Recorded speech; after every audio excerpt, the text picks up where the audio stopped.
You're listening to Simply the Best Sports Take, the best podcast breaking down the best stuff in sports with host Sean Bingham.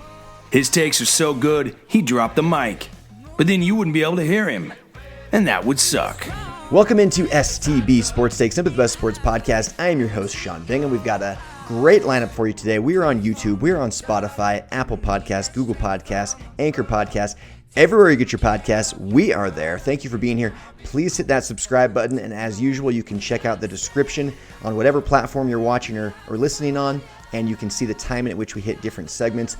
Please subscribe. Happy to be here. For those watching, yes, I got a haircut. It was time. I was kind of turning into like long-haired guy. I'm not really a long-haired guy. I did enjoy it for a while. But yeah, I cut like several inches off. So hair's still a little longer than it usually has been historically for me. Kind of digging this new look. So hopefully you guys care to have even listened to that. Okay, let's dive in. A lot going on in the NBA. NBA playoffs are in full swing.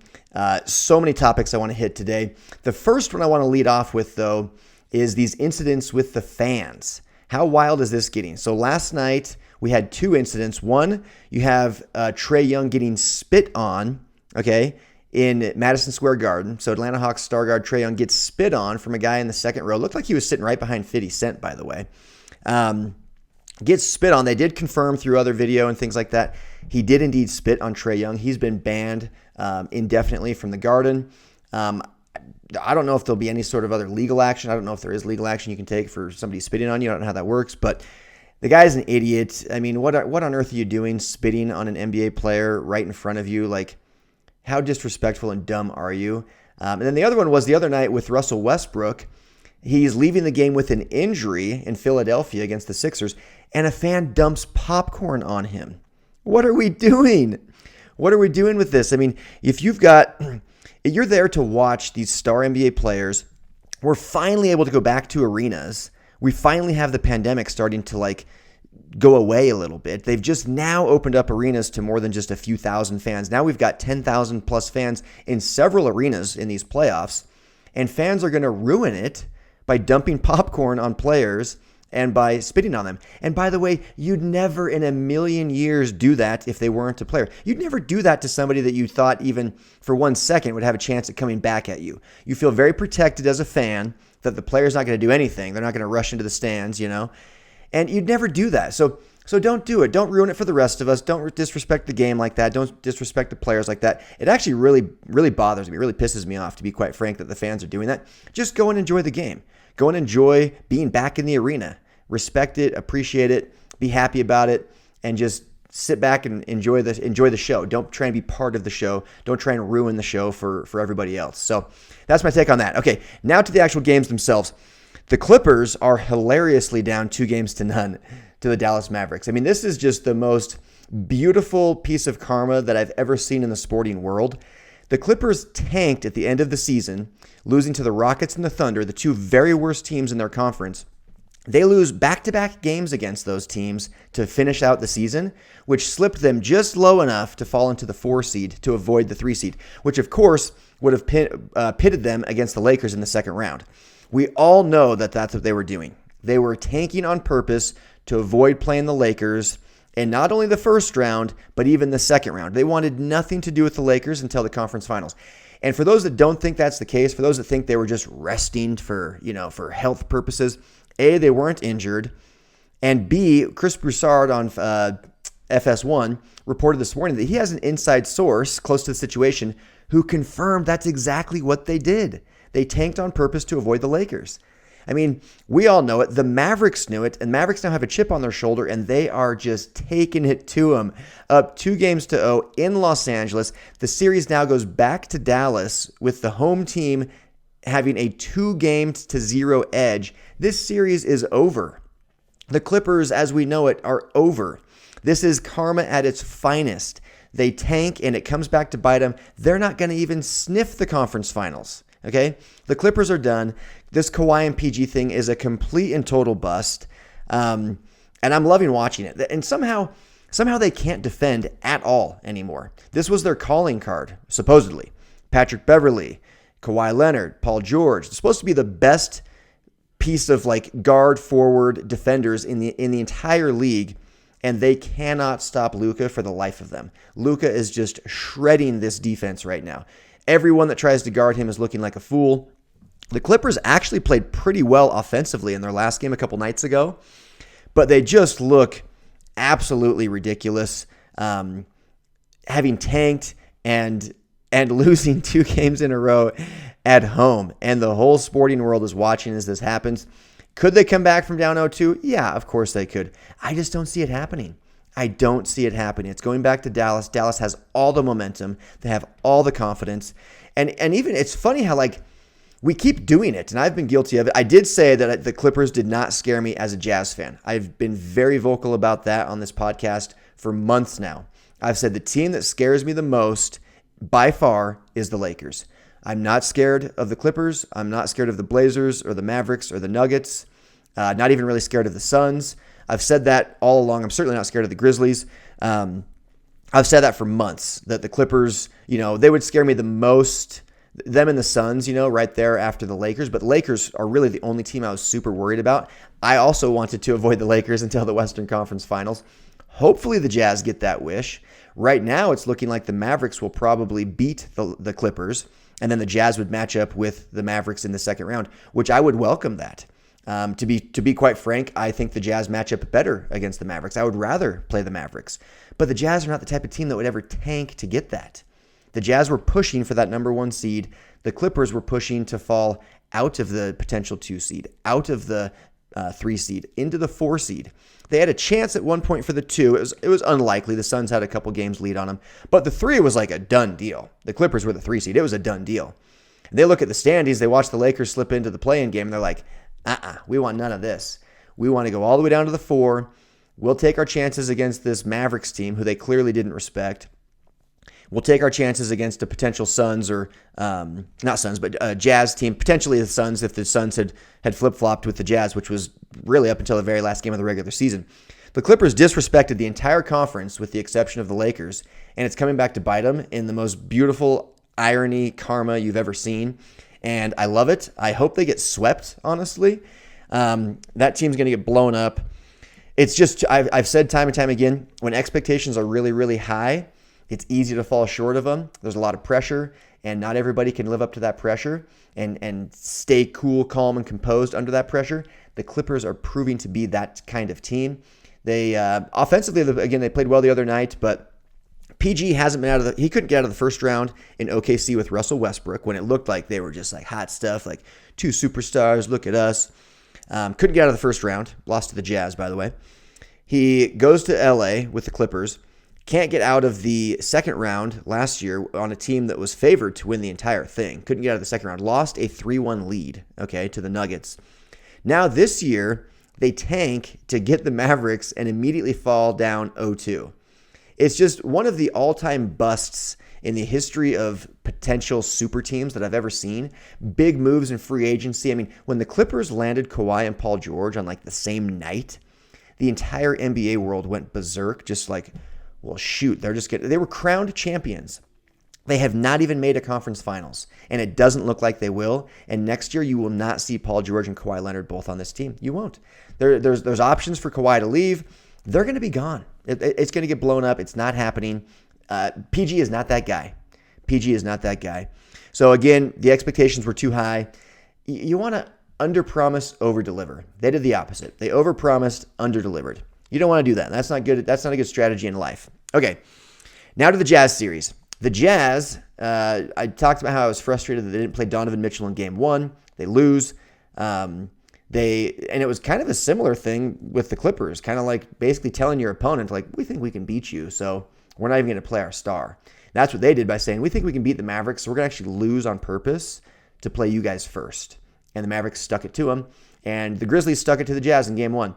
And Donovan Mitchell comes back last night for Game 2, played very well considering how long he'd been off. People forget, it wasn't like a fantastic game for Donovan. I think he had 23, shot 8 of 19, maybe something like that. I'm pulling it up right now. Man, I'm good. He had 25, but he was 8 of 19. But he was a +9 in the box score. Just his presence out there, I was saying this to the people I was watching with, just his presence out there on the court opens up so much for the rest of the team. It makes it easier for guys like Niang to have open looks, or Conley potentially to have open looks, or Joe Ingles, who was hitting some good shots last night. Jordan Clarkson's a guy who, man, he can shoot us in and out of games, can't he? I watch him, and if he's on, it's like, man, love this guy. Last night, though, 1 for 6 from 3, and he takes some ill-advised sometimes. He'll take these ill-advised threes where it's like, bro, that's not your shot. Like, that's just not your game. Like, this, like, dribble, step back, crossover, all this fancy-wancy stuff into a deep contested three. I'm like, that's not your shot, bro. Like, that's how you go 1 for 6 from 3. So I'd like to see him rein it in a little bit, if I'm being honest, when it comes to his shot selection. I know his job is to go out there and just fire away, and he has nights where he'll go and drop 30, and shoot really well. Last night he was below average, 4 of 11 from the field, 1 of 6 from 3. Had 16 points, but 7 of those came on at the foul line. But Joe Ingles was 4 for 4 from the field, 3 for 3 from 3, 3 for 3 from the line, had 14 points. He literally was perfect in shooting. Did not miss a shot from the line, the three-point line, or the field. Also had 3 rebounds, 3 assists. He played fantastic in 28 minutes. To do that's the type of contribution we want. And I'm telling you, you're gonna get more open looks. Royce O'Neal, open looks. George Niang, open looks. Bogdanovich, open looks. Ingles, open looks. When Donovan is out there, because the defense has to focus on him. That's what I was saying again last night to some friends. This is the issue that Steph Curry dealt with, and this is what made what Steph did so impressive, is the defense is so keyed on him, and he still shoots like 42% from 3. And the entire defense just knows, hey, you know what, we're going to have 4 of us guard this guy. One guy, you go roam around in the middle and just do the best you can against the other 4. The 4 of us that we're going to focus our defense on this one player, Steph Curry, and he'll still hit 42% of his threes against double teams from 10 feet behind the line. It's incredible. We don't have a guy like that on our team. So when we don't have Donovan, we don't even have guys that can really create their own shot very well, to be honest with you. We have Donovan Mitchell who can do it. We have Jordan Clarkson who can do it, but he can only do it half the time. The other half the time, he goes 4 of 11, 1 for 6. So when Donovan's out there, it opens up the court. It spreads the defense out. It's just a beautiful, beautiful thing to watch. Jazz basketball is ball movement, pick and roll, pick and pop, and hitting open shots. That's Jazz basketball. And tough defense with Rudy Gobert as the anchor. So last night I was very pleased. We win by 12. Ja Morant had the game of a lifetime. He had 47 points. He fell just 3 shy of the all-time record for most points in your first 2 playoff games as a player. Fell just 3 points shy, and he actually took a couple threes late that I thought maybe he'd hit to get to 50 points on the night and to set that all-time record. So he was 2 points shy of tying it, 3 points shy of owning the record outright. But Ja Morant, 15 of 26, but he got 20 free throw attempts. He was 15 of 20 from the line. We gave him 20 foul shots. They shot 38 foul shots last night. We shot 31, so decently even there. But I just felt like our defense was struggling. I mean, we don't have – Ja Morant is insanely quick. He's explosive. He's a guy that's difficult to guard for anyone, but we especially didn't do very good last night. I'm hoping that we won't see him have that type of game again. The problem is it wasn't just once. He did it in Game 1 as well, which is how he came within 2 points of the all-time record for most points in the first 2 playoff games of a career. So need to keep an eye on that. I'm hoping we'll see Quinn Snyder make some adjustments to kind of key the defense on him more. The other thing is we got to keep Jonas Valanciunas off the freaking offensive glass. There's possessions where he'll get an offensive board, and I'm like, oh my gosh, please, Rudy, get the board, or whoever, get a rebound. So those are the only things I see. I think we're going to keep seeing the Jazz win. It's probably going to be a gentleman's sweep in 5. I think you'll see the Jazz win 3 straight now with Donovan back. He did leave the court briefly last night and kind of scared everybody. Seemed like he was totally fine. He was back quickly and came back in and did well. So hopefully he's totally fine. We'll look at injury reports over the next couple days. But Jazz tie the series at 1-1, and I'm very optimistic that they're going to do a gentleman's sweep. And it looks like they'll likely face the Mavericks in the second round, which I would welcome wholeheartedly. And hopefully we can win that one and get on to a conference finals, which would be absolutely epic. Dwayne Wade in the house last night. Jazz had like 13,000 fans. It was amazing. So we'll see what happens there. Okay, other series to talk about. The Lakers, even the series with the Suns, very expected. Chris Paul being hurt, that's a huge deal. That's a huge, huge deal. This is so unfortunate for Chris Paul, right? He's not my favorite player. I think he can be a whiner, a flopper, a baby. He's just not my favorite player. But I respect the heck out of this guy. I've done segments here where I talk about the Chris Paul effect, where everywhere he goes, he just wins and wins and wins. The guy changes franchises literally overnight the second he steps onto the court for them. He will take a team that was mediocre or far below average and elevate them all the way to true title contender. He can do that single-handedly. We saw him do it in Houston, and they were one game away from the finals over the Warriors, the stacked Warriors. They lose a game 7 because Chris Paul can't play, gets hurt. And so now here he is. They win game 1 against the Lakers, and he gets hurt in that game. Game 2, they take him out after 23 minutes, of playing time. Didn't play the majority of the fourth quarter down the stretch due to injury. And it's like, man, this guy can't catch a break, it feels like, when it comes to injuries in the playoffs. So I'm rooting for him to be fully healthy and come back healthy and see what they can do to challenge the Lakers. I think you're going to see the Lakers win this. I've predicted all along that the Lakers would win that even with Chris Paul playing, but I said in 6, and I'll probably stick with that prediction in 6. But if Chris Paul doesn't play or isn't effective, if he's just kind of out there, with one arm, dribbling with his left hand only kind of thing, you're going to see a gentleman sweep there as well for the Lakers. So keep an eye on that as well. Other series, 76ers are up 2-0. That's expected. I said that they'd win in 5. I think that will stay true. I think the Wizards will come back and win 1 at home. Hawks and Knicks tied 1-1. So something I forgot to mention with that whole spitting incident, the New York City mayor put out this video calling out Trae Young, which really riled Madison Square Garden up. It riled the fans up big time. So you could almost partially blame him. I mean, obviously, he's not condoning the spitting or didn't encourage anybody to spit, but he definitely riled the fans up, putting out the video where he said, I got a message for Trae Young, play the game the right way, stop hunting for fouls. In the words of the great Steve Nash, this isn't how basketball is supposed to be played. Definitely set the New York City fan base into a frenzy. I had a friend text me. It was actually John Heath, who's a loyal listener. And he's like, hey, why does everybody hate, or no, it wasn't John, although shout out to John anyway. It was a different friend of mine, Scott. He was like, why does everyone hate Trae Young? And I was like, oh, because, the New York City mayor sent this video out. And so now they're all like ganging up on him. So partially at fault there. But the Knicks tie the series 1-1. The Hawks still look like the better team. They stole the home court advantage. They'll probably go back and win 2. But Derrick Rose had 26 points last night. That was a big game from him. And then going back to Tuesday because, the Nets series, man. Blake Griffin's dunking like crazy again. They're blowing him out. I said that would be a sweep. It's for sure a sweep. The Nets are going to steamroll through the East. I'm trying to think who would even challenge them, right? Like, we did see the Bucks get a big win. They're up 2-0 on the Heat. I thought that series would be closer. I guess we'll see what happens in Miami. But I did say the Bucks would win. But I said it would go 7. And it's looking like maybe it won't now. It's looking like the Bucks have pretty good control. It was a blowout there in Game 2 as well. But the Nets are unstoppable. This big 3 is so freaking talented. And I saw this thing on Instagram. Which big 3 would you want the most, right? Which big 3 would you roll into the playoffs with? And it was like Jordan, Pippen, Rodman, okay, from the Bulls in the 90s. Then it was Steph, KD, and Clay of the Warriors. And then it was this big 3 of the KD, Harden, and Kyrie. And then the other big 3 was LeBron, D-Wade, and Bosh. And I was like, dang, that's a really good question.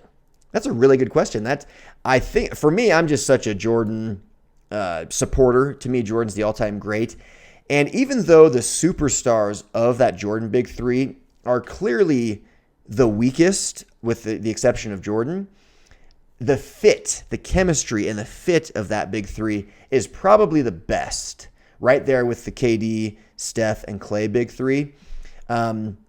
They just, like Rodman never even wanted to shoot the ball. I mean, he'd get to the foul line sometimes and just the ref would throw him the ball and he'd immediately just, it was like he was playing volleyball, like he was setting it right back, like he didn't even want to catch the ball, just wanted to throw it immediately up to the rim. So he didn't even care to shoot ever. Whereas with Kyrie, KD, and Harden, they all want to shoot. They're all shoot-first players. To me, that's not the best of chemistry. I think in this year's league, they're still hands down the favorites to win it all. But if you put them up against the Jordan, Pippen, Rodman big three, I think those Bulls win for sure. I think if you put them up against the KD, Clay, and Steph big three, I think those Warriors win for sure because Clay is a better defender than any of Harden's, Kyrie, or KD. He's a better shooter than all of them. Steph is a better shooter than all of them. And then KD is the best player on both big three, and he's on both. So, and Steph and Clay are more unselfish than Kyrie and Harden, just to be frank, especially Clay. That guy is super underrated. So that's what I would take. I would take the Jordan big three, but that's just because I love them, and I do think the chemistry fit, and I just love Jordan, and he was just a winner. Nobody felt like they had a chance against Jordan. I won't get into that. We'll save that podcast for another day. But that was the biggest thing with him is he struck so much fear into his opponents that maybe we'll touch on it briefly because that's what the Clippers don't have. Nobody's afraid of the Clippers. Like the Mavericks, Luka's looking at them, Porzingis, they're looking at them, and they're like, you guys are so overrated. Like he's looking at Beverly, and he's like, really? Like you're going to have this guy guard me as he looks down like 6 inches at him? You're going to have this guy's going to guard me? Yeah, right. You know? So nobody's scared of the Clippers. Jordan, everybody was scared. Everybody knew like, crap, Jordan, we got to face MJ, you know? And he struck fear into his opponents. They were always the favorite because they were always the best because of him. And so it's just, anyway, so that's why I'd take that big three. But, okay, before I lose my train of thought and get all over the place here, other series, what do we have tonight? Bucks and Heat, talked briefly about that. Suns, Lakers, that's a big game. Oh, and then the Nuggets and the Blazers. So, yeah, this one's tied 1-1 as well. And when that game 2 was when? I think that was on Tuesday or was it Monday? I think it was Monday. So it was since my last podcast. Yeah, the Nuggets tied that series. It's actually a pretty big win. And Jokic had a fantastic game, 42 and 10. Or no, that was Lillard. Sorry. Lillard had 42 and 10. Jokic had a big game too, though, 38, 8, and 5. And the Nuggets tied the series. But again, same thing there. The Blazers already did the damage. They stole the home court. They're going back to Portland now, tied at 1 game apiece. And we'll see if this is going to be a really good series. I'm taking Portland, like I said, but this should be a really, really good series. So we'll see what happens there. But other notes, Jordan Clarkson did win Sixth Man of the Year, very deservingly. Again, I've said he can shoot us in and out of games, but when it comes to Sixth Man, he was clearly the Sixth Man of the Year. I've said that for weeks. It wasn't even close. And a very cool thing, Joe Ingles actually presented him. I love that. I'm sure you saw that already, but I love that he presented him the trophy and surprised him on a TNT interview where they're talking to Jordan Clarkson and Joe Ingles about how, hey, has anyone on the Jazz ever won the Sixth Man? And Jordan Clarkson's like, nah, nobody. And then Ingles is like, no, one guy has. And they're like, who? Who? And he's like, you know, and he gives him the trophy. So that was a really cool moment. Happy for the Jazz, happy for Clarkson. Hopefully we see more awards come in. Defensive Player of the Year, especially for Rudy Gobert.